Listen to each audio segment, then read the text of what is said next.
اس سے یہ ہوگا کہ ہر نئی آنے والی ویڈیو کا آپ کو نوٹیفیکیشن ملتا رہے گا۔ اسٹوری اچھی لگے تو پلیز لائک کر دیا کیجیے اور کمنٹ کر کے ضرور بتایا کیجیے آپ کو اسٹوری کیسی لگی۔ اگر ایسے نہیں تو ویسے صحیح، جو چیز مجھے چاہیے وہ تو میں حاصل کر کے رہوں گا۔ مجھے لگا تھا تم شرافت سے مان جاؤ گے، لیکن تم تو مجھے ایٹیٹیوڈ دکھا رہے ہو، مت بھولو تمہیں اس مقام پر پہنچانے والا میں ہوں۔ دادا ابھی بھی پرسکون انداز میں صوفے پر بیٹھا ہوا بول رہا تھا۔ اگر میں تمہیں پیسے نہیں دیتا تو یہ مقام مجھے تمہارے پیسے سے نہیں اپنی پاور سے ملا ہے۔ تمہیں کیا لگتا ہے کہ تمہاری عزت اس لیے کرتا ہوں کہ تم نے مجھے پیسہ دیا؟ غلط فہمی ہے تمہاری۔ میں تمہاری عزت اس لیے کرتا تھا کیونکہ تم دوسروں کی عزت بھی پہ نظر نہیں رکھتے تھے۔ میں نے تمہاری آنکھوں میں کبھی ملاوٹ نہیں دیکھی تھی۔ اگر معلوم ہوتا کہ تم یوں میری بیوی کی تصویر لے کر آ جاؤ گے تو تمہارے ہاتھ کاٹ دیتا۔ یہ جاننے کے باوجود کہ وہ میری بیوی ہے، تم میرے گھر میری بیوی کی تصویر لے کر آئے ہو، یعنی کہ تم جانتے بوجھتے ہوئے میری عزت پر نظر ڈالی ہے۔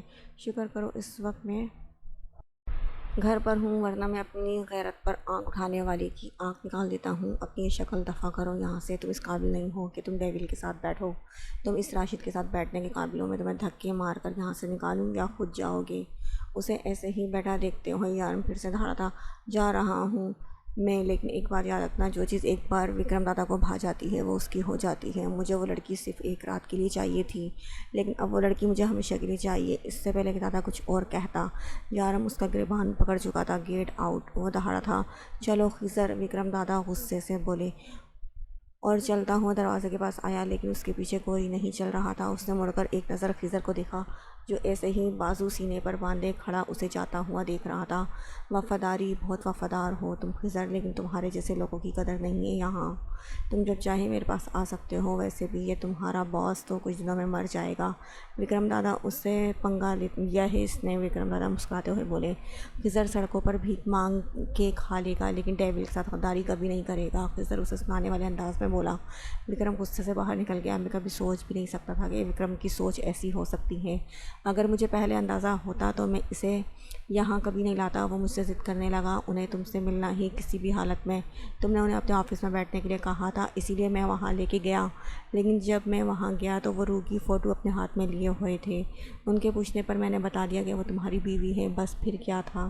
وہ مجھے زبردستی ساتھ گھسیٹ لائے، خضر اپنی صفائیاں دیتے ہوئے بولا، جبکہ یہ بات الگ تھی کہ کمرہ بند ہونے کی وجہ سے روح کچھ بھی سن نہیں پائی، لیکن پھر بھی خضر نے کنفرم کرنے کے لیے اسے چائے بنانے کا کہا تو وہ مسکراتے ہوئے ان دونوں کے لیے چائے بنانے چلی گئی اور پھر زبردستی خضر کو کھانے پر روکنے لگی، جس سے خضر ایک بار پھر سے پرسکون ہو گیا تھا۔ لیکن اب وہ اس بات کو لے کر بھی ٹینشن میں تھا کہ وکرم دادا کو روح پسند آ گئی ہے اور یارم روح کو کسی حال میں نہیں گنوائے گا، یہ تو اس کی آنکھیں ہی بتا رہی تھی۔ وہ بہت کوشش کے باوجود بھی اپنا غصہ ضبط نہیں کر پا رہا تھا۔ اس نے مجھے انکار کیا، میں نے اسے یہ مقام دیا، جب لوگوں کو اس نے اپنی طرف لگانا تھا تو میں نے اسے پیسہ دیا۔ کیا مانگا تھا میں نے اس سے؟ صرف وہ لڑکی، ایک لڑکی کے لیے اس نے میرا گریبان پکڑا، میرا، وکرم دادا کا۔ مجھے وہ لڑکی چاہیے اکبر، کسی بھی قیمت پر سب کو لگا دو، ڈیول کو میں اس کی اوقات دکھاؤں گا۔ ایک سے ایک حسین لڑکی آپ کی خدمت میں حاضر ہے۔ اکبر اسے ایک سے ایک حسین لڑکی دکھاتے ہوئے بولا، تمہیں سمجھ میں نہیں آیا میں نے کیا کہا؟ مجھے وہ لڑکی چاہیے، مجھے اس کے لیے نہیں، اس لیے نہیں چاہیے کیونکہ وہ بہت حسین ہے یا میرا اس پہ دل آ گیا ہے۔ میں دیکھنا چاہتا ہوں کہ وہ ڈیول کے اندر کس حد تک بسی ہوئی ہے۔ وہ لڑکی اس کی کمزوری بن چکی ہے اور میرا گریبان پکڑ کر ڈیول نے مجھے اس کی کمزوری پر حملہ کرنے پر مجبور کر دیا ہے۔ وکرم دادا دھاڑتے ہوئے بولا تھا۔ تو کیا سوچا ہے آپ نے؟ اکرم نے پوچھا۔ راشد اپنے بھائی وسیم کے بعد بالکل ہی بے مول ہو گیا تھا۔ اب انڈر ورلڈ میں اسے کوئی کتے کے بھاؤ بھی نہیں پوچھتا تھا۔ وہ سوچ رہا تھا کہ وکرم یہاں آ کر اس کے بھائی کا بدلہ لے گا۔ اس کے سب خواب دھرے کے دھرے رہ گئے تھے۔ دادا، ڈیول بہت خطرناک ہے، آپ کو پتہ ہے اس نے مجھے زندہ کیوں چھوڑ دیا؟ کیونکہ اس کی بیوی کا فون آ گیا تھا۔ اس نے میری آنکھوں کے سامنے میرے بھائی کو اتنی بھیانک موت دی کہ میں سوچ کر کانپ اٹھتا ہوں۔ راشد نے انہیں سمجھانے کی کوشش کی۔ اب تم دیکھنا میں ڈیول کو کتنی بھیانک موت دیتا ہوں، وکرم دادا کے کہاں لگانے لگا۔ یارم کو پتہ تھا وکرم دادا اس کے خلاف کوئی پلاننگ کر رہا ہوگا اور اسے نیچے دکھانے کے لیے کسی بھی حد تک جا سکتا ہے۔ اسے ڈر تھا روح کا، اسے ڈر تھا کسی طرح روح کو اس حقیقت نہ پتہ چل جائے۔ اگر ایسا ہوا تو روح کو کیا جواب دے گا، کس طرح سے اسے اپنا یقین دلائے گا؟ وہ تو سمجھ چکا تھا کہ روح خود سے زیادہ اس پر اعتبار کرتی ہے۔ روح جب تک اپنی آنکھوں سے اسے اس طرح کا کام کرتے ہوئے نہ دیکھیں وہ کسی دوسرے پر یقین نہیں کرے گی، اور اس بات پر یارم پرسکون تھا، اور اوپر سے سارم بھی ہاتھ دھو کر پیچھے پڑ چکا تھا۔ دادا چھوٹے بڑے سب گنڈوں کو اپنے ساتھ ملا چکا تھا۔ ڈیول کو پل پل کی خبر مل رہی تھی۔ وہ سوچ رہا تھا کہ دادا نے ابھی تک کوئی بھی قدم نہیں اٹھایا، آخر اس کا کیا ارادہ ہے؟ یارم کی سوچ کے مطابق اب تک دادا کو کوئی نہ کوئی قدم اٹھا لینا چاہیے تھا۔ وہ ڈیول کو نیچا دکھانے کے لیے کسی بھی حد تک چلا جائے گا، کہیں اس کا ارادہ روح کے ساتھ کچھ الٹا سیدھا کرنے کا تو نہیں۔ دادا کیا سوچ کر چپ ہے، کہیں روح کو کوئی نقصان تو نہیں پہنچانے والا، یا شاید کچھ اور۔ مجھے روح کو جلد سے جلد یہاں سے نکالنا ہوگا۔ مجھے سمجھ نہیں آ رہا یارم، ہم یہ گھر کیوں چھوڑ رہے ہیں؟ اس کے گھر میں بہت سارے لوگ تھے اس وقت، اس کا ضروری سامان پیک کر رہے تھے بیبی، کیونکہ میں نے اپنا گھر لے لیا ہے اور اب ہمیں اس فلیٹ میں رہنے کی کوئی ضرورت نہیں ہے۔ ہمارا گھر اس گھر سے بہت بڑا ہے اور بہت آرام دہ ہے، تم وہاں آسانی سے گھوم پھر سکتی ہو۔ اب تمہیں ان 2 کمروں کے اس چھوٹے سے فلیٹ میں رہنے کی کوئی ضرورت نہیں ہے، یارم نے پیار سے سمجھایا۔ کیا سچ میں ہمارا گھر اس سے بڑا ہوگا؟ روح ایکسائٹمنٹ میں بولی تو پاس کھڑا شارف مسکرایا۔ ہاں روح، وہ اتنا بڑا ہے کہ ہم دونوں آرام سے بیڈمنٹن کھیل سکتے ہیں اور بھی بہت کچھ۔ تمہارا یہ کتا بہت انجوائے کرے گا۔ یہ کتا نہیں ہے، اس کا نام شونو ہے، روح نے منہ بنا کر بتایا۔ ہاں نا، وہی شونو، میں بھی تو یہی کہہ رہا تھا، غلطی سے منہ سے کتا نکل گیا۔ وہ کیا ہے نا، نام کوئی بھی رکھ لو، نسل تو نہیں بدل سکتی۔ شارف اپنی بات کو کور کرنے کے چکر میں الجھ گیا۔ روح نے گھور کر اسے دیکھا، یعنی وہ اسے یہ کہنے کی کوشش کر رہا تھا تم چاہے جو بھی نام رکھ لو، یہ کتا ہے اور کتا ہی رہے گا۔ میرا مطلب ہے دنیا کا سب سے پیارا جانور تو کتا ہی ہے، اور سب سے پیارے جانور کتے کا سب سے پیارا نام شونو ہے۔ پھر ان دونوں کو ایسے ہی باتوں میں لگے دیکھ کر اس نے خضر کو مخاطب کیا، جو ضروری سامان پیک کر رہا تھا۔ لیلا سے بات ہوئی، تمہاری وقتی طور پر اس پر بہت غصہ کر گیا تھا، لیکن یہ بھی سچ تھا کہ اس دن اس نے یارم کی بہت مدد کی۔ روح کی حالت دیکھ کر یارم بہت پریشان ہو گیا تھا، اسے اپنا ہوش بھی نہ رہا تھا، اور اگر ایسے میں لیلا اس کے پاس نہ ہوتی تو شاید وہ اس سچویشن کو ہینڈل نہ کر سکتا۔ اس کی طبیعت میں کچھ ٹھیک نہیں ہے، سو میں نے اسے آرام کرنے کے لیے کہا ہے۔ اور دوسری لڑکی معصومہ؟ یارم نے پوچھا تو شارف کے کان کھڑے ہو گئے۔ معصومہ میڈم ضرورت سے زیادہ معصوم ہے، لیکن فکر مت کرو، اس کی معصومیت تو میں نکالوں گا۔ فی الحال تم دادا والا مسئلہ حل کرو، سالم کو ہم بعد میں سنبھال لیں گے۔ معصومہ کا سالم سے کیا تعلق؟ شارف ان کے پاس کھڑا پوچھ رہا تھا۔ ہم یہاں کام کرنے آئے ہیں، تمہارا معصومانہ بات سننے کے لیے نہیں، بہتر ہوگا کام پر دھیان دو۔ تمہاری چہیتی آئی نہیں، تم نے کال کر کے اسے یہاں بلایا تھا؟ خضر نے بات بدلنا چاہی، اس کی طبیعت ٹھیک نہیں۔ شارف بس اتنا بول کر پھر سے روح کے کتے کے ساتھ کھیلنے لگا۔ روح تمہیں خواب آتے ہیں؟ اس کے پاس کھڑا پوچھنے لگا۔ یارم اور خضر نے ہمیشہ کی طرح اس کی بے فضول بات پر گردن نفی میں ہلائی۔ اس کا کچھ نہیں ہو سکتا، خضر بولا۔ خواب تو سب کو آتے ہیں، مجھے بھی آتے ہیں، کبھی کبھی تو بہت ڈراؤنے خواب آتے ہیں۔ روح نے ہاتھوں سے ڈراؤنا بتانا چاہا تو یارم بے اختیار مسکرایا۔ تم نے کبھی خواب میں مجھے دیکھا؟ مطلب ہے اتنا ہینڈسم؟ شارف کی بات مکمل ہونے سے پہلے روح بول پڑی۔ نہیں، ڈراؤنے خواب آتے ہیں، اب اتنے بھی ڈراؤنے نہیں آتے۔ اس سے پہلے کہ شارف اس کی بات سمجھتا، یارم اور خضر کا بے ساختہ کے کہا بلند ہوا۔ اس نے اس کی طرف دیکھا اور پھر روح کو گھورنا چاہا، لیکن وہاں اب کوئی نہیں تھا۔ پھر وہ خود بھی مسکرا دیا۔ میری بہن بھی میری طرح ہے، حاضر جواب ڈراؤنی۔ شارف کی بات ختم ہونے سے پہلے خضر بولا، اوئے میری بیوی بہت کیوٹ ہے۔ روح کی تعریف یارم برداشت نہ کر پایا، وہ دونوں مسکرائے اور اپنے کام پر لگ گئے۔ اگر وہ سب کچھ سن چکا ہے تو ابھی تک اس نے تمہارے خلاف ایکشن کیوں نہیں لیا؟ سالم اس وقت معصومہ سے بات کر رہا تھا۔ یہی تو مجھے سمجھ نہیں آ رہا، اگر ڈیول کو خضر نے سب کچھ بتا دیا ہوتا تو اب تک وہ مجھے گولی مار چکا ہوتا۔ معصومہ، واقعی میں بہت ڈری ہوئی تھی۔ تم گھبراؤ نہیں، میں خود اس سے بات کروں گا، بس اتنا پتہ چل جائے کہ خضر کو کتنا پتہ چل چکا ہے۔ تم سارا الزام مجھ پر لگا دینا کہ میں زبردستی تم سے بات کرنے کی کوشش کر رہا تھا۔ سالم نے پریشانی سے کہا۔ نہیں سالم، میں اپنے لیے تمہیں مصیبت میں نہیں ڈال سکتی۔ معصومہ پریشان تھی۔ تم پریشان مت ہو، میں کچھ نہیں ہوگا، میں سنبھال لوں گا، بس ایک بار میں اس لڑکی کو سب کچھ بتا دوں۔ یارم کیسے کسی کی زندگی اس طرح سے برباد کر سکتا ہے؟ اس نے اس لڑکی کو اپنی بیوی بنا کے رکھا ہے، اسے کچھ بتایا تک نہیں، اسی لیے میں نے اس کی بیوی کو ٹارگٹ کیا ہے۔ مجھے لگ رہا ہے کہ یارم اس کی بات ضرور سنے گا، اگر وہ سچ میں اس سے پیار کرتا ہے تو اس کی بات وہ ضرور مانے گا۔ سالم نے کہا، لیکن سالم اگر روح کو سب کچھ پتہ چل گیا تو کیا گارنٹی ہے کہ بیچاری ڈیول کے ساتھ رہنا چاہے گی بھی؟ تو لگتا ہے کہ وہ انہیں چھوڑ کر چلی جائے گی، یا ڈیول سر روح کو مار دیں گے۔ معصومہ نے پریشانی سے کہا، اگر وہ اس سے سچا پیار کرتا ہے تو اسے مارے گا نہیں، اور نہ ہی وہ کسی بے گناہ کو مارتا ہے، اور مجھے یقین ہے کہ روح یارم کو مجبور کر دے گی سلنڈر کرنے پر، اور اگر ایک بار یارم ہمارے ہاتھ لگ گیا دبئی میں مافیا راج کا نام و نشان ختم ہو جائے گا۔ اس وقت مافیا کا سب سے بڑا ڈان ڈیول ہے۔ گندگی ختم کر دیا معصومہ، پلیز میری ہیلپ کرو، مجھے گندگی ختم کر دیا، اپنے وعدے کے مطابق تمہاری مدد کروں گا، یہ میرا وعدہ ہے، تم سے اب پریشان مت ہو اور آرام کرو۔ سارم فون بند کرتے ہوئے بولا۔ نہ جانے کتنی دیر وہ سوچتی رہی کہ کیا صحیح کر رہی ہے۔ جب روح کو یہ سب کچھ پتہ چلے گا وہ کیسا ریئیکٹ کرے گی؟ روح کی زندگی برباد ہو جائے گی۔ یارم اور وہ اس وقت دوسرے کمرے میں تھے جو کافی بڑا اور ہوادار تھا۔ کیسا لگا ہمارا نیا گھر؟ یارم نے روح کے پاس آ کر پوچھا جبکہ شارف اور خضر ان کا سامان اندر لے جا رہے تھے۔ بہت اچھا ہے، روح نے خوش ہو کر کہا۔ یارم مجھے ایک بات بتائیں، آپ نے کہا تھا وہ فلیٹ بھی آپ کا اپنا ہے، تو آپ اس فلیٹ کا کیا کریں گے؟ ہم تو یہاں آ گئے ہیں، روح نے اسے دیکھتے ہوئے کہا۔ وہاں اسلحہ سیف رہے گا۔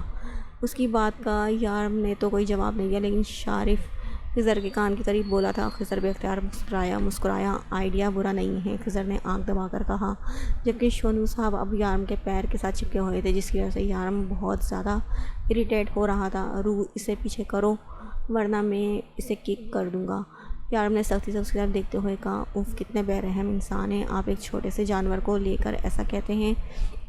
اسے جانور مت بولو، یہ تمہارا شونو ہے۔ شارف نے دہائی دی اور بھاگ کر باہر اور سامان لانے لگا، جبکہ روح نے پیچھے سے اس کی پیٹھ کو گھورا تھا۔ جیسا آپ کہیں ویسا ہی ہوگا، آج جب ڈیول اپنے کام پر جائے گا ہم اس لڑکی کو اٹھا لیں گے اور پھر ہم اس سے کام نکلوائے لیں گے۔ اسے لگتا ہے کہ گھر کو چینج کر کے وہ لڑکی کو ہم سے بچا لے گا، لیکن یہ صرف اس کی غلط فہمی ہے اور کچھ نہیں۔ ہم اس پر 24 گھنٹے نظر رکھے ہوئے ہیں، وہ کب کیا کرتا ہے سب کچھ ہمارے علم میں ہے۔ وہ سب کچھ تو ٹھیک ہے، لیکن ڈیول نے وہ ثبوت جو میرے آدمی کے خلاف اپنے پاس رکھا تھا وہ آگے پہنچا دیا ہے۔ کل انڈین گورنمنٹ اسے سینٹرل جیل میں سیٹ کر دے گی، مجھے ہر حال میں وہ ثبوت چاہیے، اور وہ لڑکی بھی جس کی وجہ سے اس نے میرا گریبان پکڑنے کی ہمت کی ہے۔ دادا نے اپنے سامنے بیٹھے کئی غنڈوں کو دیکھتے ہوئے کہا جو کسی نہ کسی وجہ سے یارم کے دشمن بنے ہوئے تھے۔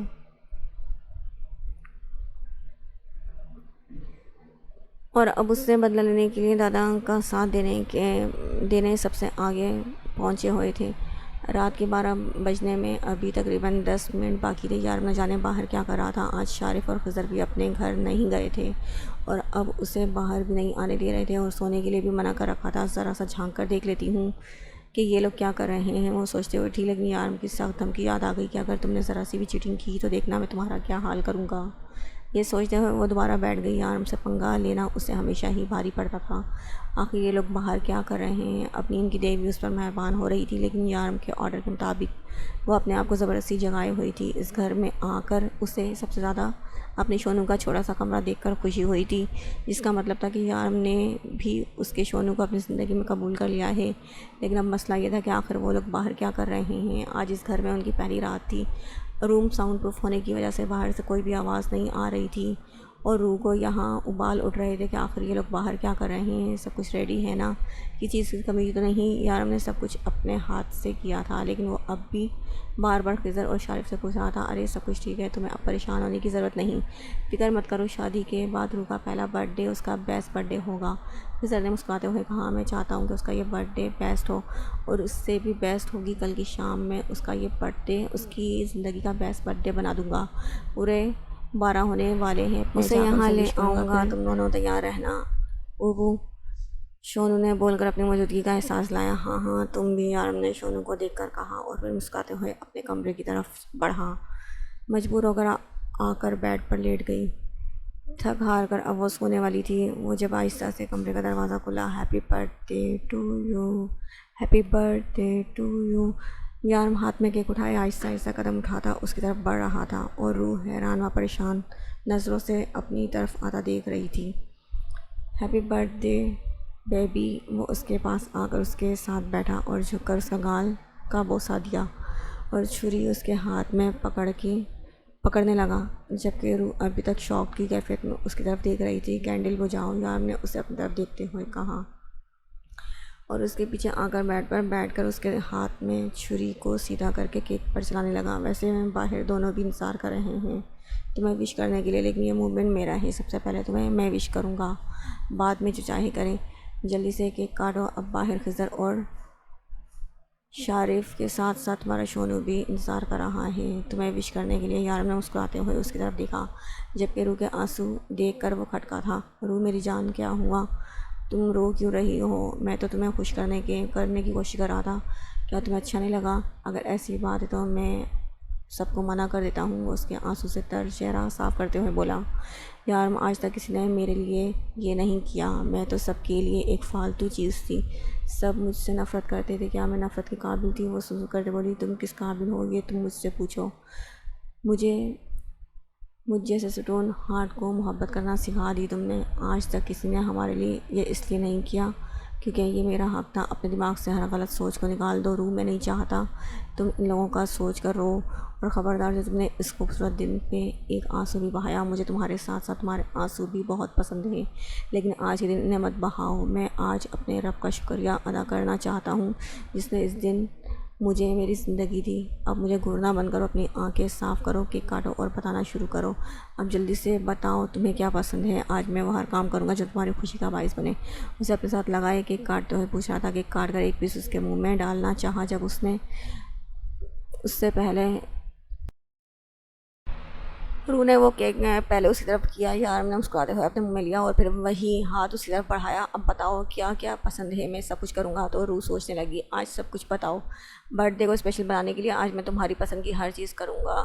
اسے اسی طرح سے سوچتے دیکھ کر یارم کی دلچسپی مزید بڑھی۔ مجھے چھوٹے چھوٹے پودے، سفید رنگ، نئے گھر، صبح کا وقت، آباد جزیرے، باہر کا موسم، میٹھی چائے، نئے گیت، سنہری دھوپ، ہلا گلا اور محفل پسند ہے۔ اور آپ کو روح کو لگا کہ وہ کچھ زیادہ ہی بول گئی ہے، پھر رک کر اس سے پوچھنے لگی، مجھے پرانے درخت، کالا رنگ، قدیم حویلیاں، شام کا وقت، ویران جزیرے، خزاں کا موسم، کڑک چائے، پرانے گیت، بارش، خاموشی اور تنہائی پسند ہے، لیکن ان سب سے زیادہ تم پسند ہو، اس لیے آج سے تمہاری پسند ہی میری پسند ہے۔ اس کے چہرے پر اداسی دیکھ کر یارم نے جیسے بات ختم کی تھی، آج پہلی بار روح کو ایسا لگا جیسے وہ مشرق ہے اور یارم مغرب۔ چلو باہر، تمہارے دونوں بھائی انتظار کر رہے ہیں، یارم نے اسے اپنے ساتھ ہاتھ پکڑ کر اٹھاتے ہوئے کہا۔ باہر خضر، شارف اور شونو کھڑے اس کا انتظار کر رہے تھے۔ ان کی سر پر لمبی کاغذ کی ٹوپیاں تھیں جس پر ہیپی برتھ ڈے کے ساتھ ایک ایموجی بنا ہوا تھا۔ یہ واقعی ہی اس کے لائف کا سب سے بیسٹ برتھ ڈے تھا جس میں اس کی سب سے عزیز اس کے ساتھ تھی۔ اسے یاد بھی نہیں تھا کہ اس دن کبھی کسی نے اسے وش کیا ہو، لیکن ان سب کو اس کے برتھ ڈے کے بارے میں کیسے پتہ چلا؟ اس نے سب کی موجودگی میں کیک کاٹا اور سب کو کھلایا۔ روح بتاؤ تمہیں کیا گفٹ چاہیے؟ خضر نے پوچھا۔ جسے آپ جیسا بھائی مل جائے اسے کسی گفٹ کی ضرورت نہ ہے بھلا، روح نے لہجے میں محبت سموئے کہا۔ شکر ہے بچت ہو گئی، مجھے تو لگا تھا یہ لڑکی لوٹ لے گی مجھے، شارف بولا، جس پر یارم اور خضر دونوں مسکرائے۔ او ہیلو، آپ کو نہیں کہا، خضر بھائی کو کہا ہے، آپ تو کل مجھے شاپنگ کروائیں گے۔ روح نے فیصلہ سنا کر اس کی ساری خوش فہمی دور کر دی، جس پر شارف کا منہ بن گیا۔ پھر تو میرا بھی حق بنتا ہے اپنی بہن کو کچھ نہ کچھ دینے کا، خضر بولا۔ خضر بھائی سچ کہوں تو میری زندگی میں کسی چیز کی کمی نہیں ہے، آج تو میرے پاس آپ سے مانگنے کے لیے کچھ نہیں ہے۔ مسکراتے ہوئے بولی، ٹھیک ہے آج نہیں ہے لیکن کبھی تو ہوگا، میں تم سے وعدہ کرتا ہوں، تم مجھ سے زندگی میں جب بھی مانگو گی میں تمہیں دوں گا، چاہے اس کے لیے مجھے کچھ بھی کیوں نہ کرنا پڑے۔ تمہارا ہی بھائی اپنی جان پر کھیل کر بھی تمہاری خواہش پوری کرے گا۔ خضر نے اس کے سر پر ہاتھ رکھ کر اسے بھائی کا مان بخشا۔ لیکن مجھے ایک بات بتائیں، آپ سب کو میری برتھ ڈے کے بارے میں کیسے پتہ چلا؟ روح نے کب سے دماغ میں آتا سوال پوچھا۔ ارے یہ چھوٹی چھوٹی باتیں تو ہم پتہ لگا ہی لیتے ہیں، شارف الگ ہی انداز سے بولا۔ روح جس دن تمہارا اصلی ID کارڈ بنا تھا اس دن پتہ چلا تھا، خضر نے دانت دکھاتے ہوئے شارف کی طرف دیکھ کر بتایا، جبکہ شارف نے اسے کھا جانے والی نظروں سے دیکھا۔ یارم آج کا سارا دن اس کے ساتھ تھا، ہر ممکن طریقے سے اسے خوش رکھنے کی کوشش کر رہا تھا۔ آج اس نے بہت ٹائم تک فاطمہ بی بی سے بات کی تھی اور یارم نے کچھ نہیں کہا تھا، جبکہ وہ فون نمبر والی فائل یارم اپنے آفس لے گیا تھا جس کی وجہ سے وہ اپنی ماں سے بات نہیں کر پائی تھی۔ آج یارم نے اسے شونو کے ساتھ کھیلنے سے بھی نہیں روکا تھا، وہ باہر شونو کے ساتھ کھیل رہی تھی جبکہ یارم اندر اس کے لیے کچھ بنا رہا تھا۔ یہ گھر کافی بڑا تھا جس کا ایک کمرہ بند تھا۔ یارم اس کمرے میں کون ہے؟ اس نے بند کمرے کی طرف اشارہ کرتے ہوئے کہا۔ تمہاری سوتن ملو گی اس سے؟ یارم نے شرارتی انداز میں بولا۔ ملوں گی نہیں، سر سے پکڑ کر گھر سے باہر نکالوں گی۔ روح ناک پھلا کر بولی، ہائے میری معصوم بیوی کی معصوم دھمکیاں۔ وہ اس کے گال چومتے ہوئے واپس کچن کی طرف گیا جہاں وہ اس کے لیے اسپیشل کچھ بنا رہا تھا۔ بیبی تم دروازہ اندر سے بند کر لو، میں کچھ سامان لے کر 10 منٹ میں واپس آیا، پھر آج کی شام میں تمہارے لیے اسپیشل بناؤں گا اور رات تم میری اسپیشل بنا دینا۔ وہ اس کی طرف جھک کر زمائنی بولا، یار آپ بالکل بھی اچھے نہیں ہیں۔ وہ پیر پٹکتی اس کے پیچھے دروازہ بند کرنے آئی جبکہ یار اپنے ڈمپل کی نمائش کر رہا آگے بڑھا۔ اپنے کہے کے مطابق وہ 10 منٹ کے بعد گھر میں تھا۔ گھر کا دروازہ پورا کھلا تھا۔ یارم کو کچھ گڑبڑ کا احساس ہوتے ہی وہ تیزی سے گھر کے اندر آیا۔ شونو زمین پر زخمی حالت میں پڑا تھا جبکہ روح کہیں نہیں تھی۔ اس کو جو ڈر تھا وہی ہوا۔ دادا نے اسے نہیں بلکہ روح کو اپنا نشانہ بنایا تھا۔ اس نے اپنے غصے کو کنٹرول کرتے ہوئے اپنے آپ کو سنبھالا اور جلدی سے خضر کو فون کیا اور اسے سب بتایا۔ یہ تم نے ٹھیک نہیں کیا، بہت بڑی غلطی کی ہے تم نے۔ ڈیول کی کمزوری پر ہاتھ ڈالنے کی کوشش کی، کاش اس سے پہلے تم اپنا انجام سوچ لیتے۔ تمہیں اتنا تو پتہ ہوگا ڈیول دوسروں کی عزت پر ہاتھ ڈالنے والے کو کبھی معاف نہیں کرتا، اور تمہاری نگاہوں نے ڈیول کی عزت کی طرف دیکھنے کی گستاخی کی ہے۔ پہلا وار تم نے کیا ہے تو زخم سہنے کو بھی تیار رہو۔ خضر اور شارف اس کے گھر پہنچ چکے تھے۔ تم لوگوں کے پاس صرف 15 منٹ ہے، مجھے میری روح چاہیے۔ وہ کہاں تھی وہ خود بھی نہیں جانتی تھی۔ بس ایک اندھیرا گیراج نما کمرہ تھا اور اندھیرے سے تو وہ بچپن سے ہی ڈرتی تھی۔ وہ لوگ کون تھے اور کیوں انہوں نے اسے تھپڑ مارے تھے، اور شونو کتنی بے رحمی سے ان لوگوں نے شونو پہ ہتھیار سے وار کیا تھا۔ وہ بیچارہ تو بس اپنی دوست کو بچانے کی کوشش کر رہا تھا۔ احساس ہوا کہ یارم ٹھیک کہتا تھا، آج پہلی بار تھی شونو جس نسل کا کتا تھا وہ واقعی بہت خطرناک اور چالاک تھا۔ یا اللہ میرا شونو ٹھیک ہو، اس نے بے اختیار دعا کی۔ وہ اندھیرے کمرے میں بند تھی۔ وہ لوگ جو اسے اس کمرے میں لائے تھے یقیناً یارم کے دشمن تھے جو اسے پھنسانا چاہتے تھے۔ کیا یارم کو پتہ چل گیا کہ وہ لوگ مجھے یہاں لے آئے ہیں؟ یا اللہ میری عزت کے محافظ آپ ہو، پلیز میرے یارم کو یہاں بھیج دو۔ وہ سسکتے ہوئے دعا مانگ رہی تھی۔ وہ تینوں تیزی سے وکرم کے اڈے میں آئے تھے جہاں وہ سب چھوٹے بڑے گنڈوں کو اپنے ساتھ ملائے کھڑا تھا۔ اسے دیکھتے ہی یارم کا خون کھول اٹھا۔ وہ تیزی سے اس کی طرف بڑھا۔ اس سے پہلے کہ وہ اس کا گریبان پکڑتا گنڈوں نے اسے پکڑنا چاہا جبکہ یارم بے قابو ہوتا وکرم کی طرف بڑھ رہا تھا۔ گنڈوں نے شارف اور خضر کی تلاشی لی اور ہتھیار برآمد کر لیے۔ روح کہاں ہے؟ یارم چلایا اور اتنی زور سے چلایا کہ کمرے میں بند روح کو بآسانی اس کی آواز سنائی دی۔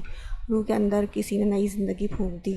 وہ دوڑ کر دروازے کی طرف لپکی جبکہ پیر میں موجود بیڑیوں نے اسے مزید آگے قدم نہیں لینے دیے۔ وہ چاہ کر بھی دروازے تک نہ پہنچ پائی۔ وہ اندر سے چلانے لگی لیکن شاید اس گیراج سے آواز باہر نہیں جاتی تھی، تبھی تو یارم کو اس کی آواز سنائی نہیں دے رہی تھی جبکہ باہر سے وہ یارم کی اور سب کی آواز سن رہی تھی۔ اسے یقین تھا یارم اسے بچا لے گا۔ یا اللہ تیرا شکر ہے۔ روح خدا کا شکر ادا کرتی یارم کا انتظار کرنے لگی۔ میں نے پوچھا روح کہاں ہے؟ وہ پھر سے چلایا تھا، پتہ ہے کیا ڈیول، میں تمہیں بچپن سے کچھ نہ کچھ سکھاتا آ رہا ہوں، اب بھی سکھاؤں گا۔ اپنی کمزوری کو کسی اپنے دشمن پر ظاہر نہ ہونے دو۔ وہ اپنی کمزوری کو اپنے دشمن سے چھپا کے رکھو، لیکن یہاں پر تم نے غلطی کر دی اور ایک اچھا استاد ہونے کے ناطے میں تمہیں تمہاری غلطی سدھارنے کا موقع دیتا ہوں۔ میں تمہیں آخری بار کہہ رہا ہوں، اس لڑکی کو میرے حوالے کر دو اور ایک بار پھر سے دوستی کا ہاتھ میری طرف بڑھاؤ۔ معافی مانگ لو مجھ سے، میں تمہیں معاف کر دوں گا۔ آخر بڑا ہوں تمہارا وکرم ٹھہر کر بولا، میری روح کہاں ہے؟ یارم نے پھر سے پوچھا۔ میں نے کہا معافی مانگو مجھ سے اور بھول جاؤ اس لڑکی کو۔ وکرم دہاڑا تھا۔ کمرے کے اندر آتی کچھ اور آوازیں سنتی روح اس کی باتوں کا مطلب نہیں سمجھ پا رہی تھی۔ وہ تو اب تک یہ بھی نہیں سمجھی تھی کہ وہ لوگ کس کے بارے میں بات کر رہے ہیں۔ کیا وہ لوگ روح کے لیے یارم سے کوئی مطالبہ کر رہے ہیں؟ کبھی آواز تیز ہو جاتی تو کبھی آہستہ۔ وہ ان کی مکمل بات تک نہیں سن پا رہی تھی۔ جلدی فیصلہ کرو، ڈیول زندہ رہ کر مجھ سے واپس دوستی کرنا چاہو گے یا میں تمہیں مار کر مثال قائم کروں؟ ویسے ماننا پڑے گا تمہیں، ابھی تمہاری بیوی کو کڈنیپ ہوئے 10 منٹ نہیں ہوئے اور تم میرے سر پر آ پہنچے ہو۔ روح کہاں ہے؟ وکرم اس کی بات کاٹ کر ایک بار پھر سے چلایا، تمہیں 1 سیکنڈ کے اندر اندر موت کے گھاٹ میرا ایریا ہے۔ اور اس سے پہلے کہ وکرم اپنی بات مکمل کرتا اگلے ہی لمحے وکرم زمین پر گرا تھا۔ گنڈوں نے دادا کی طرف بڑھنے کی کوشش کی اور ساتھ ہی فائرنگ سٹارٹ کر دی۔ اس سے پہلے کہ وہ لوگ وکرم تک پہنچتے یارم تیزی سے اس کے پیچھے آ کر اس کی گردن پر اٹکے چاقو پر اپنا ہاتھ مزید دبا چکا تھا۔ وہ درد سے بلبلا اٹھا، کیا کرے گا تو میری روح کے ساتھ؟ کیا کرے گا تو؟ میرے دوست کے ساتھ بول سارے کمزوری کمزوری بول رہا تھا نا تو سن لے، ہاں وہ لڑکی میری کمزوری ہے، اور کمزوری سے کہیں زیادہ وہ لڑکی میری ہمت ہے، میری طاقت ہے، میری جان ہے وہ۔ تو نے میری جان کی جان لینے کی کوشش کی ہے۔ اس کی گردن پر دباؤ بڑھاتا ہوا وہ بولا، روح کہاں ہے؟ خضر نے کنڈے کو دبوچتے ہوئے پوچھا۔ وہ سامنے والے کمرے میں ہے۔ وہ اپنا آپ چھڑواتے ہوئے بولا، تھینک یو۔ تھا۔ ساتھ ہی خضر نے اس کے سینے کے بیچوں بیچ گولی چلا دی۔ اچھا آدمی تھا، خضر نے افسوس سے کہا۔ ابے تھا نہیں ہے، شارف نے اس کا دھیان زمین پر آدمی کی طرف دلایا تھا۔ تھا۔ خضر نے ایک بار پھر سے گن لوڈ کی اور اسے 2 گولیاں اور مار دی۔ شارف نے ایک نظر زمین پر پڑی آدمی پر ڈالی اور پھر احسان کرنے والے انداز میں کہا، اب تو تھا نا؟ اس نے شارف سے کنفرم کرنا چاہا ہوں، اور ساتھ ہی پھرتی سے سامنے کھڑے آدمی کو لات مار کر زمین پر گرا دیا۔ ایک ایک کر کے سارے ہی گنڈے اب زمین پر پڑے تھے۔ کچھ ڈیول سے اپنے کی معافی مانگ رہے تھے تو کچھ خونخوار نظروں سے اس کی طرف دیکھ رہے تھے۔ شارف دادا ہمارے مہمان ہیں، ہمیں ان کی مہمان نوازی کرنی چاہیے، انہیں مہمان بنا کر ہمارے قید خانے میں شان و شوکت سے رکھو، یارم نے شارف کو مخاطب کرتے ہوئے کہا۔ بے فکر رہو ڈیول، دادا کی خدمت میں کوئی کمی نہیں ہوگی، شارف بولا۔ میں روح کو نکالتا ہوں، خضر سوچتے ہوئے اس کمرے کی طرف بڑھا۔ شارف تم دادا کو سنبھالو اور یہاں سے نکلو، یارم نے ایک جھٹکے سے دادا کو اس کی طرف کیا جو ابھی تک درد سے بلبلا رہا تھا، خون سے پوری قمیص لال ہو چکی تھی۔ چلیں دادا، آپ کی خدمت کرتے ہیں۔ شارف نے اس کے دونوں ہاتھ باندھے اور آگے کی طرف دھکا دیا، جبکہ یارم نے اپنے کندھے کے زخم سے قمیض الگ کی۔ زخم اتنا گہرا تھا کہ اسے فوراً فرسٹ ایڈ کی ضرورت تھی، لیکن اس وقت اسے روح سے زیادہ امپورٹنٹ اور کچھ نہیں تھا۔ وہ خضر کے پیچھے دروازے کی طرف بڑھا جب پیچھے سے کسی نے اپنے شکنجے میں جکڑا۔ خضر تیزی سے اس کے قریب آیا اور اس کے پاس بیٹھا۔ تم ٹھیک ہو روح؟ خضر اس کے قریب بیٹھ کر پوچھنے لگا۔ بھائی اپنے قریب اپنا دیکھ کر وہ سسک اٹھی۔ خضر تیزی سے دروازہ کھول کر اس کی طرف آیا۔ کمرے میں روشنی نہ ہونے کے برابر تھی، وہ اپنوں کے پاس پہنچ چکی تھی۔ روح بے اختیار اس کے سینے سے لگ کر پھوٹ پھوٹ کر رونے لگی۔ کچھ نہیں ہوا میری گڑیا، سب کچھ ٹھیک ہے، ہم آ گئے ہیں نا، تم بالکل ٹھیک ہو؟ وہ اسے اپنے ساتھ پیار سے لگائے بہلانے کی کوشش کرنے لگا۔ اس سے پہلے کہ وہ اسے اپنے ساتھ اٹھاتا، نظر اس کے پیر پر پڑی۔ روح تمہیں کتنا بڑا زخم آیا ہے، چابی کہاں ہے اس کی؟ اس نے بیڑیوں کو کھینچنے کی کوشش کی۔ درد ہو رہا ہے، سسو کرتے بولتی خضر کو اتنی کیوٹ لگی کہ وہ بمشکل اپنی ہنسی دبا کر اٹھا۔ میں چابی ڈھونڈ کے لاتا ہوں، جلدی آئیے گا بھائی، روح نے اسے جاتے دیکھ کر کہا۔ بس گڑیا میں ابھی آیا، بس 2 منٹ میں چابی ڈھونڈ کے لاتا ہوں۔ 19 سال بعد اس نے کسی کو گڑیا کہہ کر پکارا تھا۔ باہر نکل کر آگے پیچھے ہر طرف چابی ڈھونڈنے لگا۔ روح خضر کا انتظار کر رہی تھی۔ وہ اب اپنے آپ کو سنبھالتی بڑی مشکل سے گھسیٹتے دروازے کے قریب آنے کی کوشش کرنے لگی، لیکن یہاں پر اس نے جو منظر دیکھا تھا اس نے روح کا بھروسہ نہیں بلکہ روح کو بھی توڑ کے رکھ دیا۔ بالکل اس کے سامنے اس کا یارم کسی کو گولیوں سے چھلنی کر چکا تھا۔ ہاں وہ یارم ہی تو تھا، اس کا یارم۔ روح بے یقینی سے سامنے یارم کو دیکھ رہی تھی، شاید وہ بھی اسے دیکھ چکا تھا۔ وہ تیزی سے اس کی طرف آ رہا تھا۔ روح کی سانس رکنے لگی۔ یارم اس کے بے حد قریب آ چکا تھا۔ وہ تیزی سے اس کے قریب آیا۔